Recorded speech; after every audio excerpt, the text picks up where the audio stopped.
দুর্দান্ত স্বাদের পাতাকপির পাকোড়াটি একবার হলেও বাসায় বানিয়ে দেখবেন। খেতে কিন্তু অসাধারণ। দেখতে যেমনটা লোভনীয়, খেতেও কিন্তু দুর্দান্ত।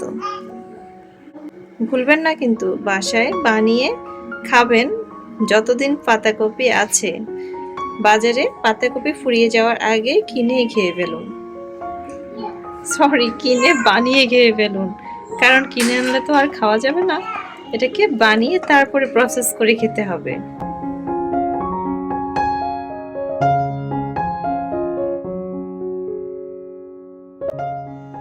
আসসালামু আলাইকুম এভরিওয়ান, সবার সাথে আজকে শেয়ার করব বাঁধাকপির পাকোড়া। শেষ পর্যন্ত সবাইকে সাথে থাকার অনুরোধ করছি। আমি এই পরিমাণ একটা পার্ট নিয়েছি আজকের পাকোড়া তৈরি করার জন্য। আমি পিসটাকে একদম কুচি করে নিব, ঠিক আছে? এটাকে একদম কুচি করে নিব। এগুলোকে এভাবে ছুরি দিয়ে আমি কুচি করে নিয়েছি। চলুন পরবর্তী স্টেপে নিয়েছি মরিচের গুঁড়ো, মশলার গুঁড়ো মানে ধনিয়ার গুঁড়ো, আর এখানে নিয়েছি হলুদ আর লবণ। এক্সট্রা করে একটা নুডলসের প্যাকেট বা ম্যাগি মশলা ব্যবহার করব। কুচি করে রাখা পাতাকপিগুলো একটি পাত্রে নিয়ে নেবেন। সেই সাথে আমি এখানে পেঁয়াজ কুচি, পেঁয়াজের কলি মানে পেঁয়াজ পাতা কলি ব্যবহার করছি। দিয়ে দিচ্ছি পেঁয়াজ কুচি। যেহেতু আমার বাচ্চারা খাবে, তাই আমি এখানে কোনো রকম মরিচ ব্যবহার করিনি, মানে গোটা মরিচ ব্যবহার করিনি। আমি এখানে গুঁড়া মরিচটা ব্যবহার করেছি। আমি এখানে একটি ডিম দিয়ে দিব। সাথে এখানে আরো কিছু জিনিস ব্যবহার করছি, সে পর্যন্ত আমার সাথেই থাকুন। ব্যবহার করছি চাউলের গুঁড়ো আধা কাপ। এখানে চালের গুঁড়ি দিয়েছি। আর ময়দা ব্যবহার করছি 1.25 কাপ। ময়দাটা দেওয়ার কারণ হচ্ছে আঠালো ভাবটা আনার জন্য, আর চালের গুঁড়ি দেওয়ার কারণ হচ্ছে মুচমুচে ভাব আনার জন্য। তো এগুলোকে ভালোভাবে মিক্স করে নিতে হবে।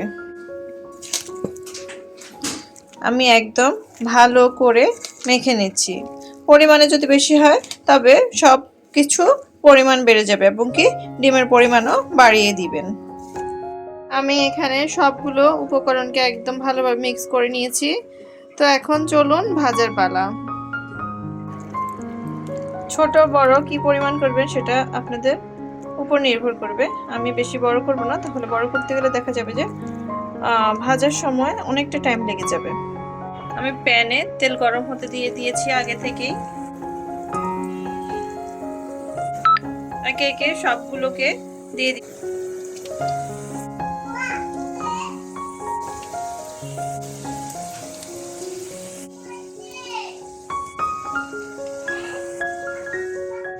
এই পর্যায়ে হয়ে এলে একটু উল্টে পাল্টে নিতে হবে। সবাই একটু ক্ষমা সুন্দর দৃষ্টিতে দেখবেন। ভয়েস দেওয়ার সময় চারদিকের খুব নয়েজ হচ্ছে। নয়েজগুলো সহ্য করে ধৈর্য ধরে আমার ভিডিও দেখার জন্য অসংখ্য ধন্যবাদ সবাইকে। যেহেতু এখন ইলেকশনের সময় আসছে, দেখা যায় যে দিনের বেশিরভাগ সময়ে অ্যানাউন্স করতে থাকে সবাই, তো কখন ভয়েস দিব তার কোনো সুযোগ নাই।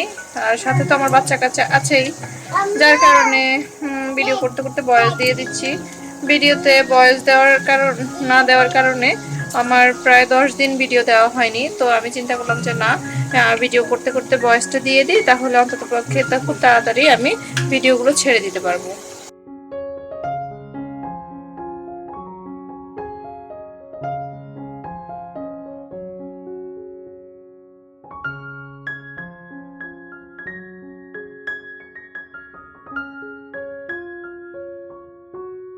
গুলো একদম রেডি।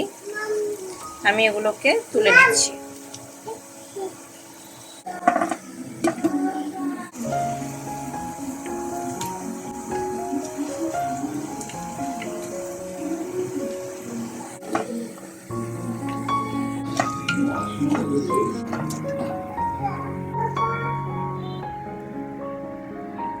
আর বাকিটা আমি ফ্রোজেন করে রাখবো। যখনই মন চাইবে তখনই আমি শুধু বের করে ভেজে খেয়ে নেব। এটা বা এয়ারটাইট বক্সে ঢুকিয়ে রেখে কিন্তু আপনি সহজেই ফ্রোজেন করতে পারেন। দুর্দান্ত স্বাদের পাতাকপির পাকোড়াটি একবার হলেও বাসায় বানিয়ে দেখবেন, খেতে কিন্তু অসাধারণ। দেখতে যেমনটা লোভনীয়, খেতেও কিন্তু দুর্দান্ত। ভুলবেন না কিন্তু বাসায় বানিয়ে খাবেন। যতদিন পাতাকপি আছে বাজারে, পাতাকপি ফুরিয়ে যাওয়ার আগে কিনে খেয়ে ফেলুন। সরি, কিনে বানিয়ে খেয়ে ফেলুন, কারণ কিনে আনলে তো আর খাওয়া যাবে না। এটাকে বানিয়ে তারপরে প্রসেস করে খেতে হবে।